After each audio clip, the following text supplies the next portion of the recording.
இப்போ நடிகர் சங்கத்தில் இவ்வளோ கடனை வச்சுட்டு போனாங்க அதுக்கு முன்னாடி இருந்தவங்க. ஒரு வந்த உடனே அந்த கடனை அடைச்சாருல, அதுக்கு முன்னாடி இருந்தவங்களால ஏன் முடியல? ஆளுமை. இது இப்படி தான் பண்ணணும், சொன்னது பண்ணலன்னு டம்முன்னு விழுகும்ல, பயப்படுவாங்கல்ல அவர்கிட்ட. இவர் சீட்டாடுறதுனா யாருன்னு பார்த்தா டச்சப் பையன், production assistant, light mans, makeup assistant, makeup man, இவங்களோட தான் உட்காந்து சீட்டு. அதான் அந்த போலீஸ் ட்ரெஸ் போட்டு வந்து அந்த கம்பீரம் இருக்குல்ல, ஒரு போலீஸ்காரன்னா பயப்படுவோம்ல அந்த காலத்துலலாம். அந்த பயப்படுறோன்னா அந்த போலீஸ் ட்ரெஸ் போட்டு அப்படி நின்னார்னா ஒரு கம்பீரமான போலீஸ் ஆஃபீஸர்னு சொல்லுவோம்ல. நம்ம கதாபாத்திரம் படைக்கும் போதே ஒரு கம்பீரமான போலீஸ் அதிகாரி, நடை அப்படி இருக்கும், பார்வை அப்படி இருக்கும், அவர் பார்த்தாருன்னா கண்ணில் நெருப்பு பொறி இப்படின்னு அவங்க எழுதுறோம்ல, அது பூரா அவர்கிட்ட பார்க்கலாம். விஜயகாந்த் அடிப்பார், உண்மையிலே அடிப்பார், அவர் உண்மையிலே அடிப்பார். சினிமாவை தாண்டி அதெல்லாம் நேராக பார்த்தவங்க நாங்கள். அதுவும் என்னையெல்லாம் வந்து இவனா ஏதாவது சொல்லிட்டானா அவ்வளவுதான். குறைந்த விலை நிறைந்த தரம், தங்கள் தேவைகள் அனைத்தும் ஒரே இடத்தில். ஜெயச்சந்திரன். அது இது அப்படி இப்படின்னு எப்படி பார்த்தாலும் இதுதான் ஹிட்டான ஆஃபர். உங்க toilet cleaner bison toilet cleaner குவாலிட்டியை விட பெட்டர்னு நிரூபிச்சா உங்க மொத்த பணமும் ரீஃபண்ட். பைசன் டாய்லெட் கிளீனர் இப்போது 79 ரூபாயில்.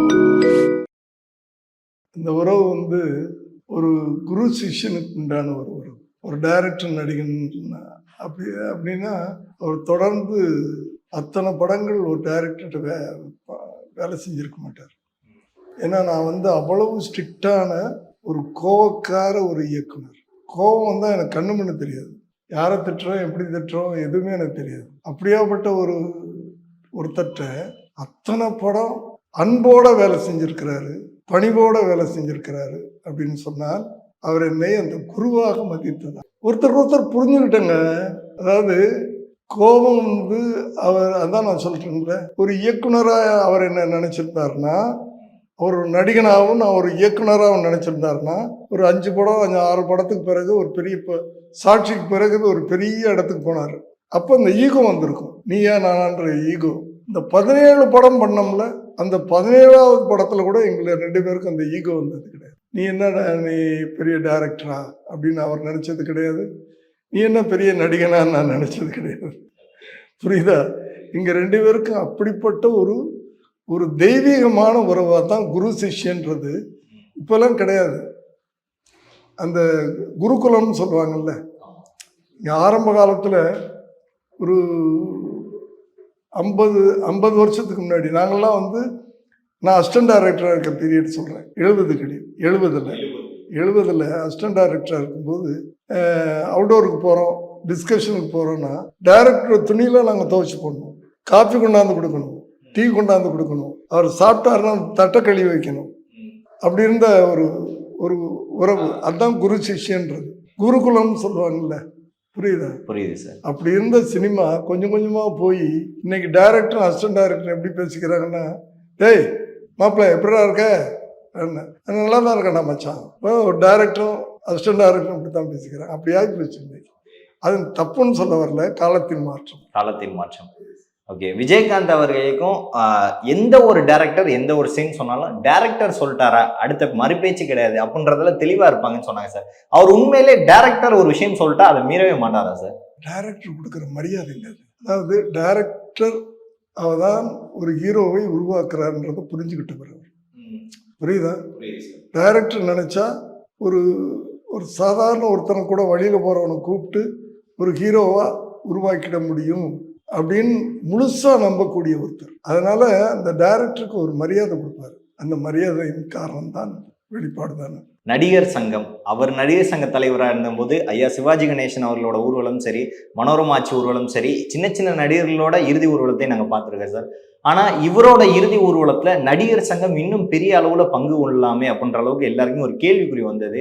உங்களுக்கு அந்த கேள்வி வந்துச்சா சார்? நான் அதை பற்றி கவலைப்படலைங்க, அதை பற்றி நான் நினைக்கல. அவர் இருந்திருந்தால் நினைச்சிருக்க மாட்டார்.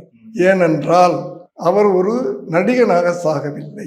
ஸோ நடிகர் சங்கத்திலேருந்து யாரும் வரலன்னு அவங்க வீட்டில் யாரும் ஃபீல் பண்ணியிருக்க மாட்டாங்க, நானும் ஃபீல் பண்ணல, தமிழ்நாடும் ஃபீல் பண்ணல. ஏன்னா தமிழ்நாடே திரண்டு வந்துருச்சு. இதில் நடிகர் சங்கம் வரலைன்னா என்ன போச்சு? நடிகர் சங்கத்துக்கு தான் இழப்பு, அவங்களுக்கு தான் அசிங்கம். இப்படி ஒரு மாபெரும் ஒரு நல்ல மனிதன் இறந்ததற்கு சரியான முறையில் நீங்கள் வரலன்னு நீங்கள் சொல்கிறது அவங்களுக்கு தான் அசிங்கமே தவிர விஜயகாந்த் காலத்துறை கூட எந்த விதமான கௌரவ குறைவு. தமிழ்நாடே வந்துருச்சுங்கப்பா. அப்புறம் என்னப்பா, தமிழ்நாட்டில் ஒரு சின்ன தமிழ்நாட்டுக்குள்ள ஒரு சின்ன குட்டி தான் திரை உலகம்ன்றது. அடுத்ததா பிரேமலதா விஜயகாந்த் மேம் ஒரு தடவை நேர்காணல் பண்ணும்போது அவங்கள்ட்ட கேட்ட ஒரு கேள்வி, விஜயகாந்த் சார் தமிழ்நாட்டு சிஎம் போஸ்ட்டை தவற விட்டாரா அப்படின்னு கேட்டான். அதுக்கு அவங்க சொன்னாங்க, தமிழ்நாட்டு மக்கள் தான் விஜயகாந்தை தவற விட்டீங்க அப்படின்னு சொன்னாங்க. இதை பற்றி உங்களோட கருத்து என்ன சார்? ரெண்டுல எதுவும் உண்மை? ஒரு விதத்தில் அவங்க சொன்னது உண்மைதான். தமிழ்நாட்டு மக்கள் ஒரு நல்ல மனிதனை, சிஎம்மாக வரக்கூடிய ஒரு மனிதனை தவற விட்டு விட்டார். அன்னைக்கு அந்த இறுதி ஊர்வலத்தில் வந்த அந்த மக்கள் இருக்காங்கல்ல, அந்த மக்கள் எல்லாம் ஓட்டு போட்டிருந்தா அவர் சிஎம் ஆயிருப்பார்ல. அவ்வளோ பெரிய கிரௌடு வந்துச்சுல, எத்தனை லட்சம் பேர் வந்தாங்க. 15 லட்சம் 2 நாள் தோராய எண்ணிக்கை. இன்னைக்கு அவங்க, நான் நேற்று போகிறேன், நேற்றும் க்யூவில் போய்கிட்டு இருக்காங்களே, அதனால் உங்கள் கணக்கெல்லாம் நிற்கல. இங்கே உங்கள் கணக்கை தாண்டி போய்கிட்டு இருக்குது. 15 லட்சம்லாம் நான் ஒத்துக்க மாட்டேன். நான் ஒரு பெரிய கிரௌடு. அடுத்ததா நடிகர் விஜய் அவர்கள், அவர் விஜயகாந்தை பற்றி ஆரம்பிச்சிங்க. ஆமா, எதுக்கு நடுவில் என் புள்ள வர்றாரு? ஒரு நல்ல விஷயம் சார். என்ன அப்படின்னா, அவர் அந்த கண்ணாடி பாக்ஸ்ல மாலையை போட்டு க்ரௌட்லாம் வந்துட்டாங்க, போனோம். ஆனா அவர் அந்த 10 செகண்ட் நின்று ஒரு பார்வை பார்த்தாரு. எல்லாருமே அதை பத்தி பேசினாங்க சார். அந்த 10 செகண்ட் அந்த பார்வைக்கும் அதுக்கு என்ன ஒரு சம்பந்தம் அப்படின்ற மாதிரி எல்லாருமே யோசிச்சோம் சார். நன்றிங்க. ஒரு மனிதனுக்குள்ள இருக்கிற நன்றி உணர்வு வெளிப்படுகின்ற இடம் அது. நன்றி, மரியாதை. நம்ம இன்னைக்கு இந்த நிலைமையில இருக்கிறோமே, இதுக்கு ஒரு காரணம் இவர் தானே அப்படின்னு ஒரு செகண்ட் நினைச்ச எல்லாருக்குமே அந்த அந்த அந்த ஃபீல் அந்த இடத்துல வந்து தானே ஆகும். ஸோ விஜயகாந்த் அவர்கள் அப்படின்னு சொன்னாலே அரசியல், அந்த ஆளுமை, அந்த ஆளுமையை நீங்க எப்போ சார் கடைசியா சந்திச்சு வந்தீங்க? அதான் நீங்க சொன்னீங்களே, இப்போ கலைஞருக்கு விழா எடுத்தார், மனோரமாவுக்கு விழா எடுத்தார். அந்த ஆளுமை இல்லைன்னா ஒரு தனி மனிதன் இப்போ நடிகர் சங்கத்தில் இவ்வளோ கடனை வச்சுட்டு போனாங்க. அதுக்கு முன்னாடி இருந்தவங்க ஒரு வந்தவொன்னே அந்த கடனை அடைச்சார்ல. அதுக்கு முன்னாடி இருந்தவங்களால ஏன் முடியல? ஆளுமை. அடுத்தது ஆளுமைன்றது இல்லை, அந்த கடனை அடைக்கணும் அப்படின்ற எண்ணம் வர்றதில்ல. அது முதல்ல வரணும். அது அந்த கடனை அடைக்கணும். நடிகர் சங்கம்ன்றது, நடிகர்ன்றது பெரிய ஒரு விஷயம். அந்த சங்கம் கடனில் இருக்கிறதா, இது முதல்ல அடையணும் அப்படின்னு நினைச்சாரு பாருங்க. நினைச்ச உடனே எப்படி அடைக்கலாம் முதல்ல நினைக்கணும்ல. ஆசைப்படணும், எல்லாத்துக்கும் ஆசைப்படு அப்படின்னு ஒரு சொல்றாருல, அத்தனைக்கும் ஆசைப்படு அப்படின்ட்டு ஆசைப்பட்டாரு. எப்படி அடைக்கணும்னு அதுக்கு திட்டம் போட்டாரு, அதை பண்ணாரு. அப்படி எல்லாத்துலேயுமே வந்து அந்த திட்டமிடுதல், அந்த அதுக்கான உழைப்பு, அந்த அதை தாண்டி ஆளுமை, இது இப்படித்தான் பண்ணணும், சொன்னது பண்ணலன்னு டம்முன்னு விழுகும்ல, பயப்படுவாங்கல்ல அவர்கிட்ட. ஆமாம் சார், அந்த பயம் கேள்விப்பட்டிருக்கேன் சார். சூப்பர் ஸ்டாராக இருக்கட்டும், உலகநாயகனாக இருக்கட்டும், ஏன் டேரக்டர், எவ்வளோ பெரிய டேரக்டர் யாராக வேணா இருக்கட்டும், விஜயகாந்த் அவர்கள் ஒரு இடத்துக்கு வர்றதுனாலே அது பயம் வருதா சார், இல்லை மரியாதை வருதா சார்? இது ரெண்டுல எது அவரை பற்றி ஃபர்ஸ்ட்? ரெண்டுமே இருக்கும், ரெண்டுமே உண்டு. அவர் மேலே இருக்க மரியாதை. ஏன்னா யாரையும் வந்து அவர் வந்து தரக்குறைவாகவோ ஒரு தாழ்ச்சியாகவோ யாரையும் அவர் நினைக்க மாட்டார். அப்படி நடந்துக்கவும் மாட்டார், பேசவும் மாட்டார். எல்லாருக்கும் மரியாதை கொடுப்பார், எல்லாரையும் சமமாக நினைப்பார். எப்படி ஒரு ஷூட்டிங் முடிஞ்சு ஸ்டார் ஹோட்டலில் தான் தங்குவார்னு வச்சுக்கோங்க. ஷூட்டிங் முடிஞ்சு ஹோட்டலுக்கு போனார்னா தங்கிட்ட வேலை செஞ்ச மேக்கப் மேனு, காஸ்டியூமரு, டச்சப் பையன், டிரைவரு, இவங்களெல்லாம் உட்கார வச்சுக்கிட்டு ஒன்றா உட்காந்து சீட் ஆடக்கூடிய ஒரு மனுஷன். அவர் ஸ்டாண்டர்டுக்கு உட்காந்து கேமராமேனு, ப்ரொடியூசர் இப்படி தானே உட்காந்து சீட் ஆடணும். இவர் சீட் ஆடுறதுனா யாருன்னு பார்த்தா டச்சப் பையன், production assistant, light mens, makeup assistant, makeup man, இவங்களோட தான் உட்காந்து சீட் ஆடுவார். அப்போது தன்னுடைய ஸ்டேட்டஸ் இது, அதுக்கேற்ற மாதிரி தான் அப்படின்னு நினைக்கல. இல்லை, எல்லாரும் எனக்கு ஒன்று தான் அப்படின்னு நினச்சவர்ல. இயக்குனராக நீங்கள் படங்களை பற்றி டிஸ்கஸ் பண்ணியிருப்பீங்க. ஒரு குரு சிஷ்யனா அரசியலை பற்றி என்னைக்கா டிஸ்கஸ் பண்ணியிருக்கீங்களா சார் அவர்கிட்ட? இல்லை, ஆனால் அவர் அரசியலுக்கு வருவதற்கு ஒரு தூண்டுகோலாக அமைஞ்சது என்னுடைய படங்கள்னு சொல்லலாம். சட்டம் ஒரு பார்த்தீங்கன்னா, ஏன் சட்டம் எப்படி இருக்கு, ஏழைக்கு ஒரு மாதிரியும் பணக்காரனுக்கு ஒரு மாதிரியும் சட்டம் ஏன் எப்படி இருக்கு? ஏழைங்களுக்கு சட்டம் ஒரு இருட்டறையா இருக்கு, பணக்காரனுக்கு அதே சட்டம் வெளிச்சமா இருக்கு.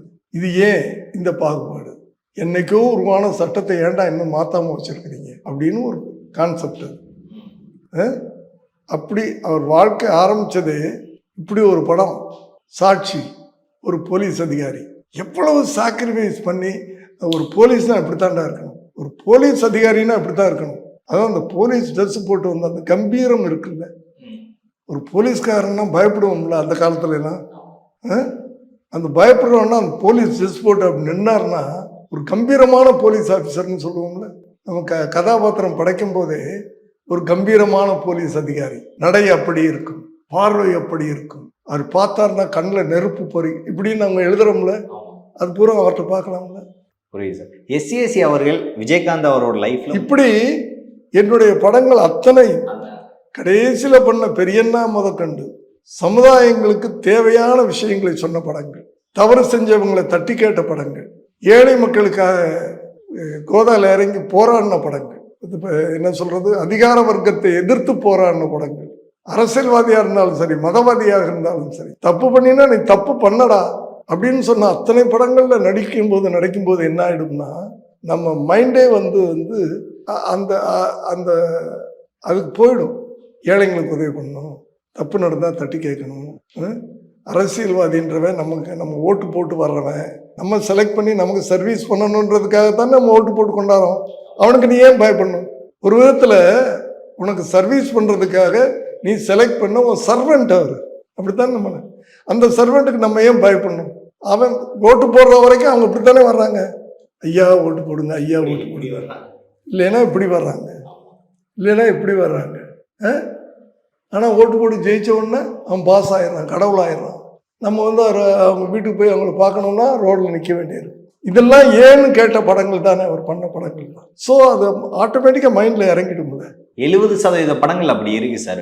அதாவது உங்க 2 பேரோட பேர்ல நிறைய பேர் எக்ஸ்பர்ட்ஸ், அதாவது அந்த கால பத்திரிகையாளர் என்ன சொல்றாங்கன்னா, விஜயகாந்த் அவர்களோட வெற்றிக்கு அந்த ஆரம்ப புள்ளி ஒரு படம் சக்சஸ், அடுத்து ஃபெயிலியர், ஆனா எஸ்சிஎஸ்சி அப்படின்ற ஒரு இயக்குனர் அப்படியே கொண்டு வந்தது அப்படின்னு சொல்லியிருக்காங்க சார். நான் என்ன கேட்கிறேன்னா, விஜயகாந்த் அவர்கள் உங்களை அணிக்கு வாய்ப்பு கேட்டாரா சார், இல்ல நீங்க அவர்கிட்ட போய் கதை சொன்னீங்க? கதையெல்லாம் சொல்றேன். நான் ஒரு கதையை வச்சுக்கிட்டு ஒரு ப்ரொடியூசர் கிடைச்சிட்டாரு, நல்ல ப்ரொடியூசர், வடலூர் சிதம்பரம்னு சொல்லிட்டு, பேனர் பேரு வடலூரான் சிதம்பரம், வடலூரான் கம்பைன்ஸ் சிதம்பரம்னு ஒரு தொழிலாளர் தலைவர். அவர் கதையை கேட்டு ஓகே பண்ணிட்டாரு. நான் சொன்ன கண்டென்ட் எல்லாருக்கும் பிடிக்கும்ல, இந்த கண்டென்ட் அவருக்கு பிடிச்சது, யாரை வச்சு பண்ணலாம் அப்படிங்கும்போது முதல் முறையாக வர்றாரு.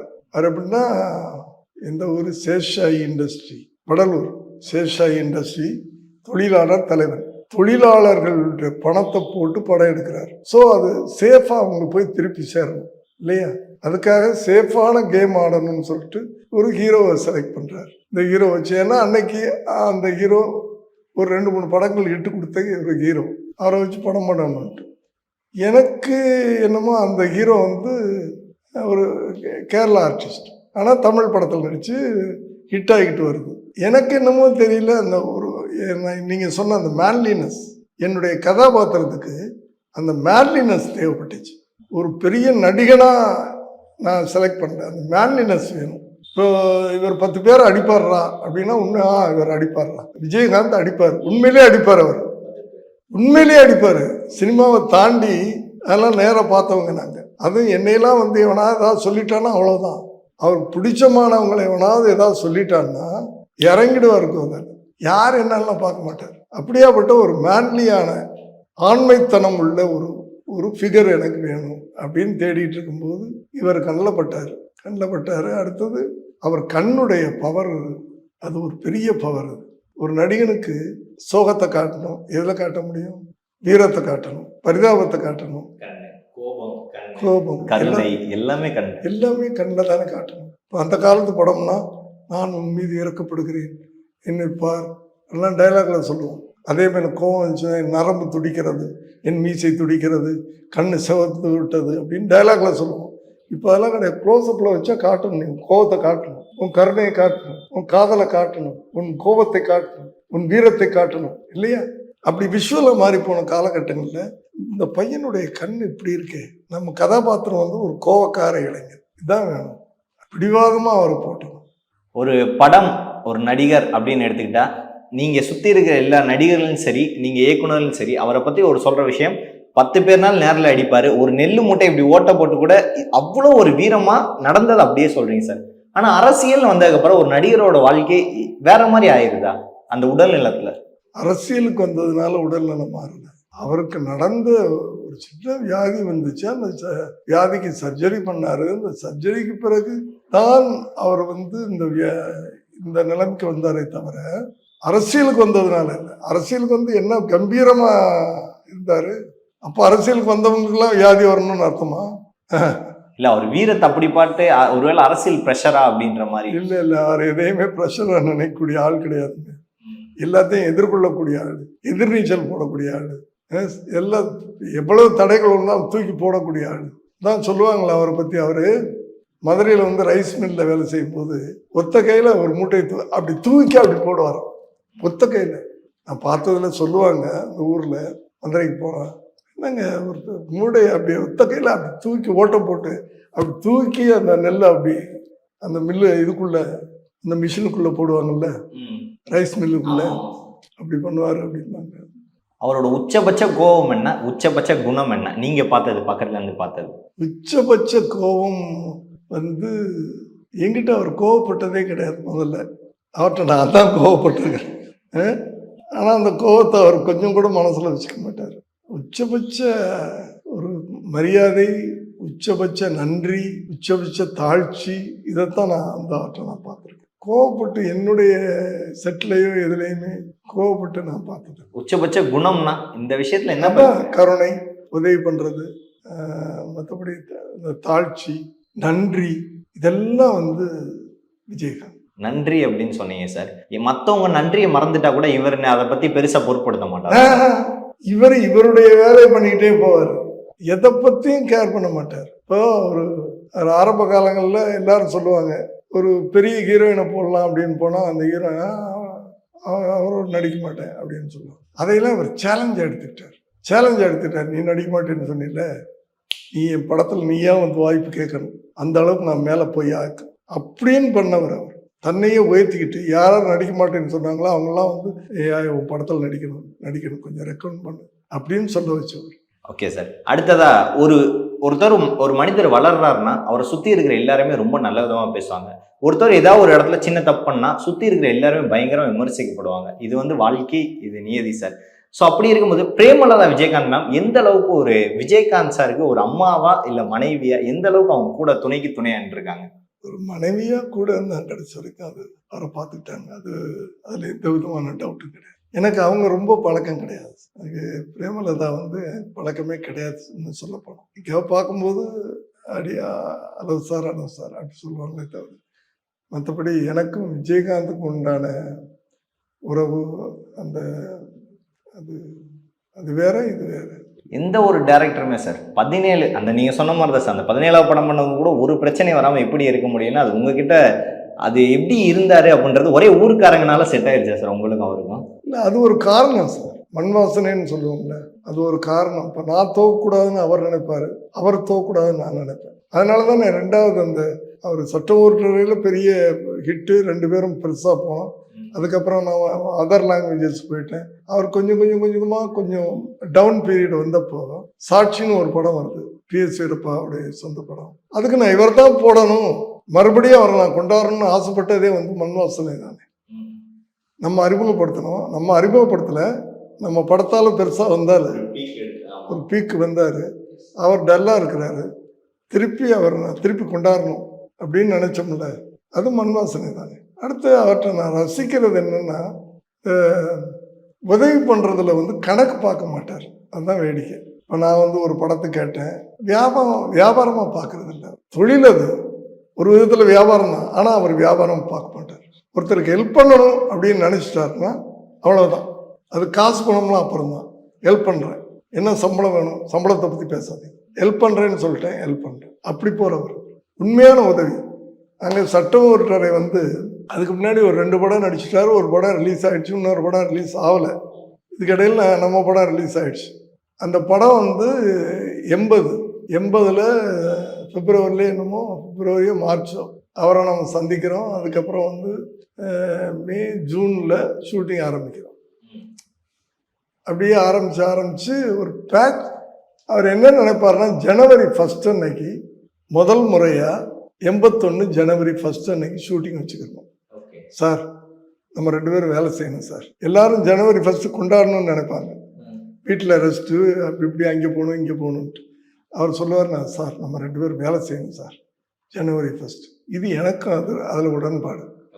ஜனவரி 1 வருஷத்தின் முதல் நாள் வேலை செஞ்சோம்னா அந்த வருஷம் முழுக்க நமக்கு வேலை கிடைக்கின்ற ஒரு நம்பிக்கை. ஸோ அந்த ஜனவரி 1 என்ன பண்ணோம், நாங்கள் 2 பேரும் அப்போவே 1 ரூபி காயின் வரும் தெரியுமா, 1 ரூபி காயின் வந்து ஒரு 100 200 மாற்றி வச்சுக்கிறோம். மாற்றி வச்சுட்டு காலையில் எந்திரிச்சதுலேருந்து யாரை பார்த்தாலும் செட்டுக்குள்ளே உள்ளே போனோன்னே யாரை பார்த்தாலும் அந்த 1 ரூபி காயின். அப்போ 1 ரூபின்றது இப்போ 1000 ரூபா மாதிரி 80 அப்படி கொடுத்து பழகணும்.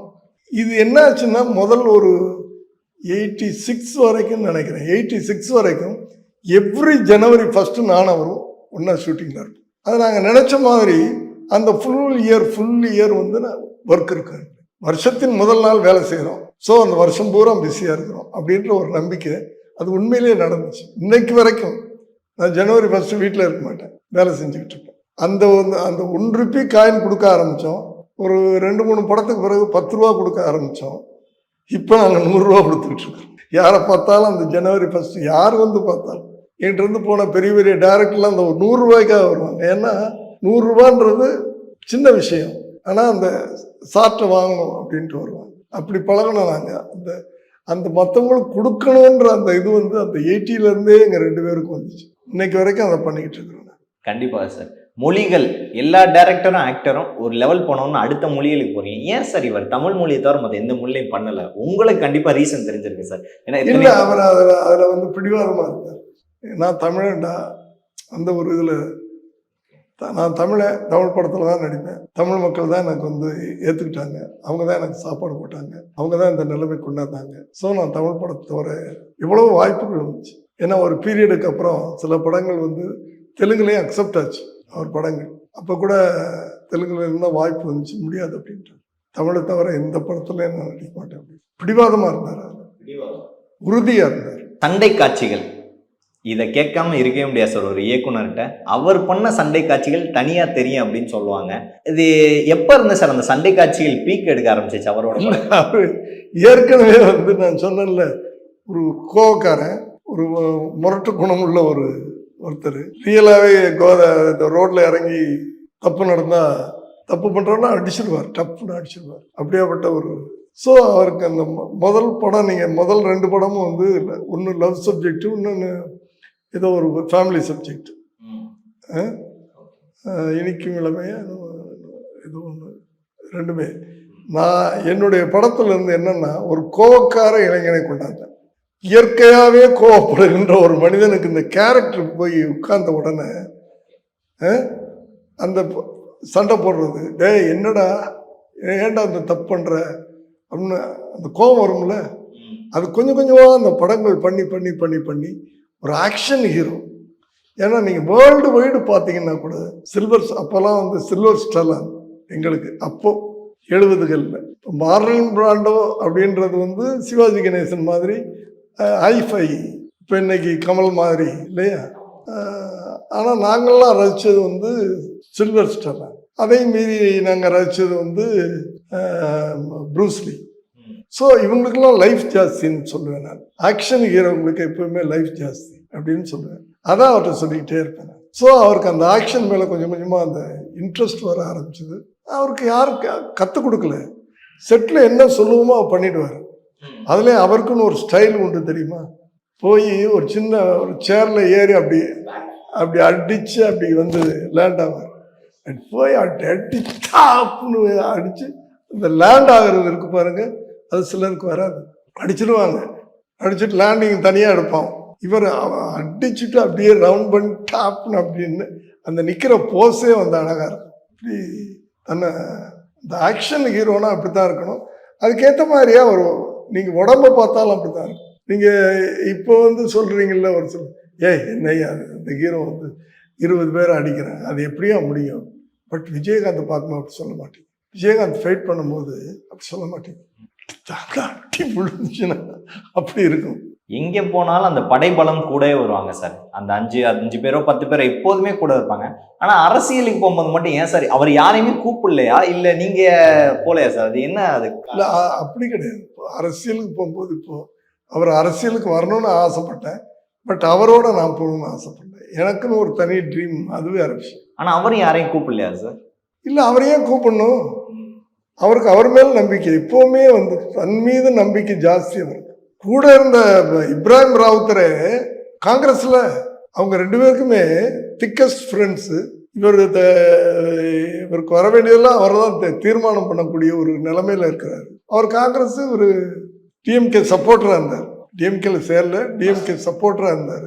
நானும் டிஎம்கே சப்போர்ட்டராக இருந்தேன். அவ்வளோதானே தவிர அரசியலுக்கு போகும்போது இன்னாரை கூப்பிடணும், அவங்கள தான் மேலே அவருக்கு நம்பிக்கை, நம்மளால முடியும் அப்படின்ற ஒரு நம்பிக்கை ஜாஸ்தி. இறுதியா ஒண்ணு சார், வெள்ளை வேட்டி சட்டை யாருக்கு பொருந்ததோ இல்லையோ, விஜயகாந்த் போட்டு நடந்து வந்தா அந்த செட்டே திரும்பி பார்க்கணும். ராவுத்தர் அவர் அந்த மேனேஜர்ஸ்லாம் அந்த செட்ல இந்த மேனேஜர்ஸ்லாம் இப்போ ரீசெண்ட் டைம்ல சொல்லியிருந்தாங்க சார், அந்த வெள்ளை வெஸ்டி சட்டை போட்டா உண்மையில அவ்வளோ. வானத்தை போல விக்ரமன் சார் படம், அதில் அந்த ஒயிட் அண்ட் ஒயிட்டு பெரியண்ணால, இந்த பெரியண்ணான்னா அப்படிதான் இருப்பார் பெரிய. அதுவும் ஒயிட் அண்ட் ஒயிட் போட்டு இப்படி தலையை வாரிட்டாருன்னு வச்சுக்கோங்க, இப்படி மேலே எடுத்து அப்படி வாரிட்டாருன்னா அப்படி ஒரு கம்பீரமான ஒரு மனிதனை பார்க்கலாம். ஸோ அவரோட இறப்புக்கு தமிழக அரசு வந்து அரசு மரியாதை செய்தது எல்லாரையுமே மெய்சிலிருக்க வைத்தது. அண்டு பல லட்சமான மக்கள் வந்து இன்னும் அஞ்சலி செலுத்திட்டு இருக்காங்க. ஆனால் அரசு மரியாதை பண்ணது அரசுக்கு மரியாதை, அவருக்கு மரியாதை இல்லை, விஜயகாந்துக்கு மரியாதை இல்லை. அவருக்கு அரசு மரியாதை கொடுத்தது இப்போ அரசுக்கும் மரியாதை ஏற்பட்டுருச்சு இல்லையா? ஒரு நல்ல மனிதர், அவரை பற்றி யாருக்கிட்ட வேணா கேட்கலாம் சார். ஆனால் உங்ககிட்ட கேட்டால் தான் எங்களுக்கு நிறைய விஷயங்கள் கிடைக்கும் தான் சார் உங்ககிட்ட வந்தோம். ஏன்னா நிறைய பேர் சொன்ன விஷயம், அவரை எப்படி அந்த பீக் எடுத்ததுக்கு காரணம் நீங்கள்னு சொல்லுவாங்க சார். அந்த மனிதரை இந்த திரையுலகத்துக்கு இன்னும் பெரிதாக நீங்கள் அறிமுகப்படுத்தினதுக்கு இன்னுமே மிக்க நன்றியை தெரிவிச்சுக்கிறேன் சார். நன்றி, வணக்கம். குறைந்த விலை நிறைந்த தரம், தங்கள் தேவைகள் அனைத்தும் ஒரே இடத்தில். ஜெயச்சந்திரன். வந்தாச்சு மிஸ்டர் கோல்டோட தீபாவளி ஆஃபர் வந்தாச்சு. உங்க toilet cleaner bison toilet cleaner குவாலிட்டியை விட பெட்டர்னு நிரூபிச்சா உங்க மொத்த பணமும் ரீஃபண்ட். பைசன் டாய்லெட் கிளீனர் இப்போது 79 ரூபாயில்.